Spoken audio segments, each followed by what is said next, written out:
There is a word in the Hebrew Bible that functions almost like a stamp of condemnation: Arelem, the uncircumcised. It appears dozens of times across the books of Judges, Samuel, and Chronicles, and it is almost always applied to the same people, the Philistines. In the world of ancient Israel, the word carried the weight of everything that was outside, dangerous, and wrong. It was not simply a description of a ritual practice. It was a declaration of category. The Philistines were not like us. They did not belong to the covenant. They were the enemy that pressed in from the coast, that stole the Ark of the Covenant, that put out Samson's eyes, that challenged a shepherd boy named David on a battlefield in the valley of Elah. They were, in the tradition that shaped Western civilization's understanding of ancient history, the villains. That verdict was written approximately 3,000 years ago. It has been repeated in commentaries, sermons, histories, and popular culture ever since. And for most of that time, no one had the tools to seriously challenge it because the Philistines themselves left no literature. They left cities, pottery, bones, and eventually ruins. But they left no account of themselves. Everything we knew about them was written by their enemies. In the summer of 2019, a team of geneticists published a study in the journal Science Advances that did not set out to rehabilitate the Philistines. It set out to answer a narrower question: where did these people actually come from? The answer that came back from the ancient DNA extracted from a cemetery outside the walls of ancient Ashkelon overturned not the moral verdict. Science does not deal in moral verdicts, but the historical one. The Philistines were not simply a local Canaanite population that had adopted a different name and a different god. They were migrants. Specifically, they were migrants from the other side of the Mediterranean, from a world that scholars had long suspected but never been able to confirm without the evidence encoded in ancient bone. The DNA confirmed it. And in confirming it, it changed the terms of one of the oldest conflicts in recorded history.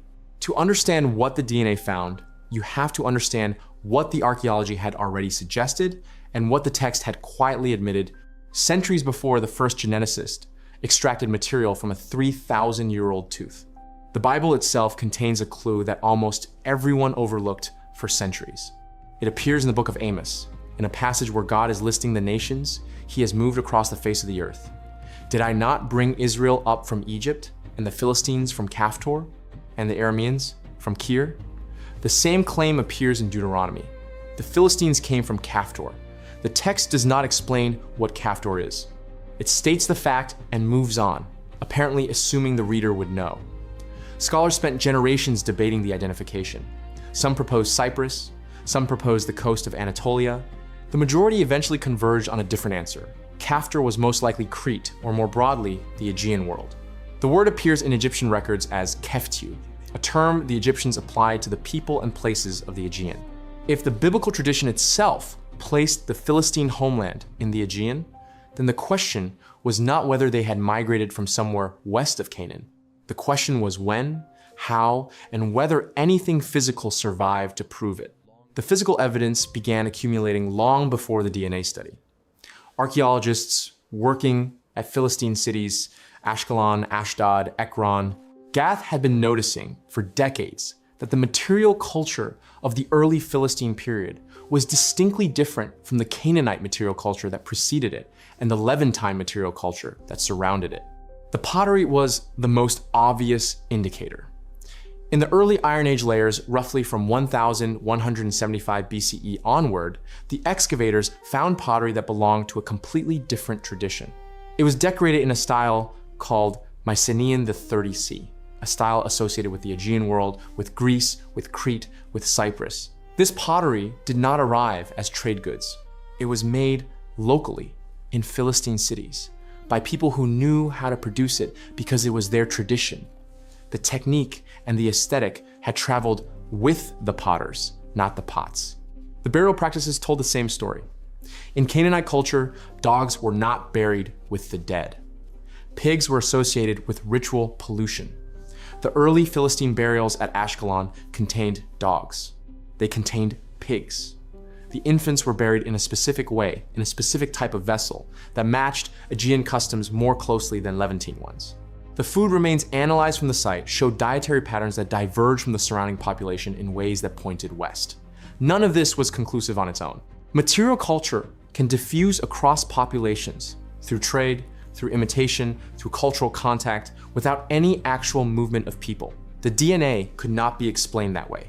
The Leon Levy expedition to Ashkelon had been excavating the site since 1985, under Lawrence Stager of Harvard University. Ashkelon sits on the southern coast of what is now Israel, on a ridge above the Mediterranean. It is one of the oldest known continuously inhabited cities in the world, and it was, in the Iron Age, one of the 5 major cities of the Philistine Pentapolis, the 5-city league that appears throughout the biblical narrative. The excavation of a cemetery just outside the ancient city walls, dated to the transition from the late Bronze Age to the early Iron Age, produced the skeletal material that would eventually make the DNA study possible. The cemetery was in use during the period when the Philistines were, according to the text, at the height of their conflict with the nascent Israelite Confederation. The people buried there were, in all likelihood, the contemporaries of Samson, the enemies of Saul, and the people from whose ranks Goliath would eventually step forward onto a battlefield in the Shephelah. Before the genetics arrived, the most specific biblical claim about Goliath's physical origin was a single verse in the 2nd book of Samuel, which identifies Goliath of Gath. Gath Tel Es Safi, in modern archaeological designation, was one of the 5 Philistine cities, located inland from the coast in the Shephelah foothills. Excavations at Tel Es Safi by Aaron Meir of Bar Ilan University have produced extensive evidence of Philistine occupation, including one of the largest Iron Age destruction layers in the southern Levant, consistent with the biblical account of Hazael of Damascus destroying the city. The biological profile of a Philistine warrior buried at or near Gath in the early Iron Age would, if the Ashkelon findings hold across the Pentapolis, have included significant Southern European ancestry. The man who walked across the Valley of Elah and issued his challenge was not, genetically or culturally, a product of the Levantine world he was standing in. His ancestors had come from somewhere else. The sling that killed him was swung by a shepherd whose ancestors, according to tradition, had come from Egypt and the desert. Neither of them was indigenous to the valley where they met. Before the genetics arrived, the most specific biblical claim about Goliath's physical origin was a single verse in the 2nd book of Samuel, which identifies Goliath of Gath. Gath Tel Es Safi, in modern archaeological designation, was one of the 5 Philistine cities, located inland from the coast in the Shephelah foothills. Excavations at Tel Es Safi by Aaron Meir of Bar Ilan University have produced extensive evidence of Philistine occupation, including one of the largest Iron Age destruction layers in the southern Levant, consistent with a biblical account of Hazael of Damascus destroying the city around 830 BCE. The biological profile of a Philistine warrior buried at or near Gath in the early Iron Age would, if the Ashkelon findings hold across the Pentapolis, as the researchers suggest, have included significant Southern European ancestry. The man who walked across the Valley of Elah and issued his challenge to the Israelite army was not, genetically or culturally, a pure product of the Levantine world he was standing in. His ancestry traced back, at least in part, to the collapsing Aegean world, to the same Bronze Age civilization whose palace centers had been burning when his grandparents or great-grandparents crossed the sea. The shepherd's sling that killed him was swung by a boy whose ancestors, by the biblical account, had come from Egypt, and before that from Mesopotamia. Neither of them was native to the valley where they met. The most famous single combat in ancient literature was, at its genetic core, a collision between 2 migration stories. The DNA study itself was led by Michal Feldman at the Max Planck Institute for the Science of Human History, working in collaboration with Daniel Master of Wheaton College, who directed the Ashkelon excavation, and with Johannes Krauss and a team that included researchers from multiple institutions. The work was technically demanding. Ancient DNA from the southern Levant degrades rapidly in warm, humid burial conditions. The researchers extracted genetic material from 10 ancient individuals, covering 3 time periods: the Bronze Age population at Ashkelon, the early Iron Age population, and the later Iron Age population. The comparison between these 3 groups is where the story becomes visible. The Bronze Age individuals from Ashkelon showed the genetic profile that researchers expected. They were Levantine. Their DNA matched the patterns associated with ancient Canaanite populations, closely related to the populations that had inhabited the region for thousands of years before the Iron Age began. Then the transition happened. The early Iron Age individuals, the people buried in the same cemetery, in the same city, but after the arrival of the Philistines, showed something different.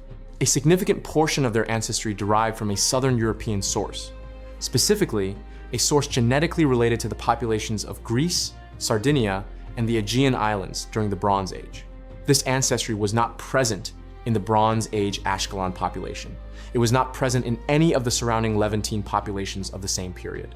It appeared suddenly and substantially in the early Iron Age Philistine skeletons, and then it began to fade. That fading is one of the most revealing details in the entire dataset.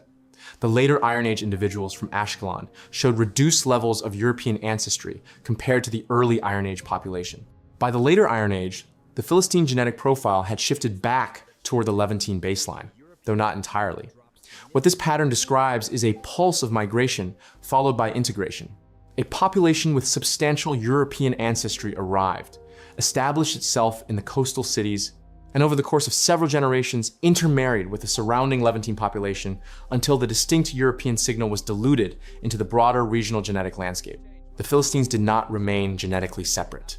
They mixed, they assimilated, and in doing so, they left a trace that was still detectable in bones buried for 3,000 years. The timing of this migration is not coincidental. It corresponds precisely to one of the most catastrophic events in ancient Mediterranean history, the late Bronze Age collapse.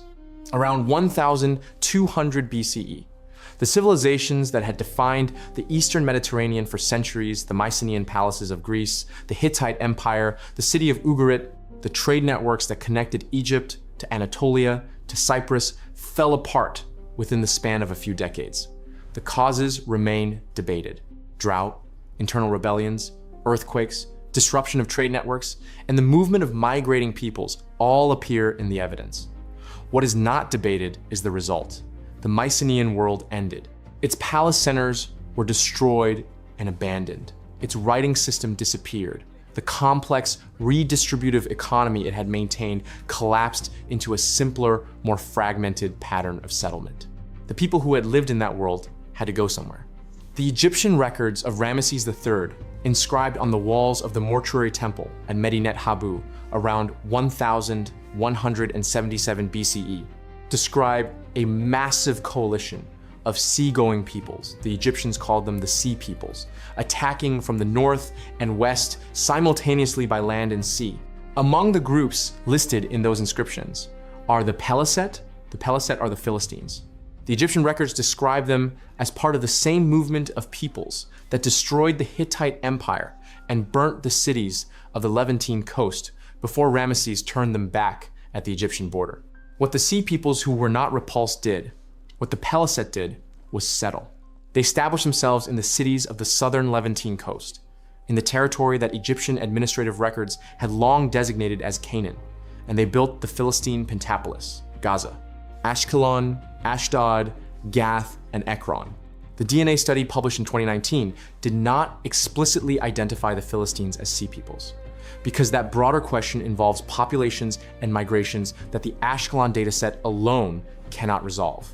What it did confirm is that the early Iron Age population at Ashkelon had recently acquired substantial genetic ancestry from Southern Europe, ancestry that is consistent with an origin in the Aegean world that the biblical text pointed to.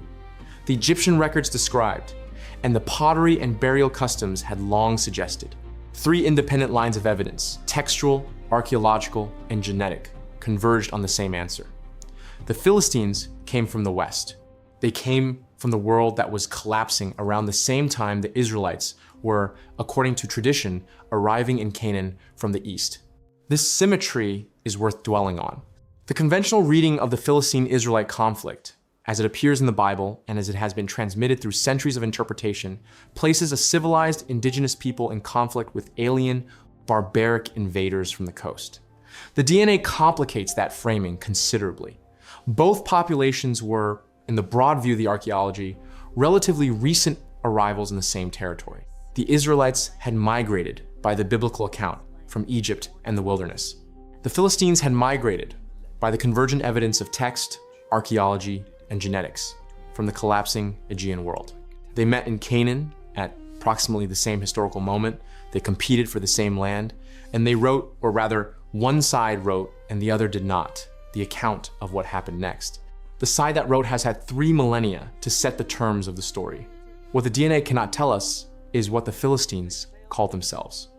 what language they spoke in their households in the early Iron Age before they adopted the local Semitic dialects, what their stories were about the journey that brought them from the Aegean to the shore of Canaan, what they remembered of the world that had been destroyed. The Aegean writing systems Linear A and Linear B did not survive the Bronze Age collapse in any form that could have persisted into the Iron Age settlements of Ashkelon and Gath. If they brought stories west with them, those stories did not survive. We have the pottery, we have the burial practices, we have the DNA. We do not have the voice. What we also have, increasingly, is evidence of what happened to them. By the late Iron Age, the Philistines, as a distinct cultural and political entity, were fading. The Assyrian Empire absorbed their cities in the 8th and 7th centuries BCE. The Babylonians destroyed Ashkelon in 604 BCE. The population that remained mixed further into the regional gene pool. Studies examining the genetics of modern populations in the southern Levant, in the territories that correspond roughly to the ancient Philistine heartland, find traces of European ancestry that do not appear in comparable studies of inland Levantine populations to the same degree. This is a faint signal, attenuated by 3,000 years of admixture and historical disruption, and it should not be overstated. But it is there, consistent with the ancient DNA findings, a residue of the migration that the Ashkelon cemetery recorded in its bones. The city of Ashkelon exists today. Tel Ashkelon is a national park on the Israeli coast, a curved ridge above the sea where the ruins of more than 5,000 years of continuous habitation are stratified into the ground. The cemetery, where the Philistine individuals were buried, has been excavated, documented, and resealed. The bones that yielded the DNA that overturned the historical verdict have been returned to the earth they came from. The ancient city is quiet now. The sea that the Philistines crossed to reach it, that their ancestors, or the ancestors of whoever the Peliset were, sailed across from the collapsing Aegean world more than 3,000 years ago, is still there. The pottery tradition they carried with them is in museum cases. The genetic signature they left in the population is still detectable in laboratory conditions. And the word Arlim, uncircumcised, that their enemies pressed against them like a brand, that word has outlasted everything else. It outlasted the Philistines, outlasted the Israelites as a political entity, outlasted the Assyrians who conquered them both. It survived long enough to be examined, finally, against evidence the people who coined it could not have imagined. The evidence does not say the Philistines were good. It does not say they were.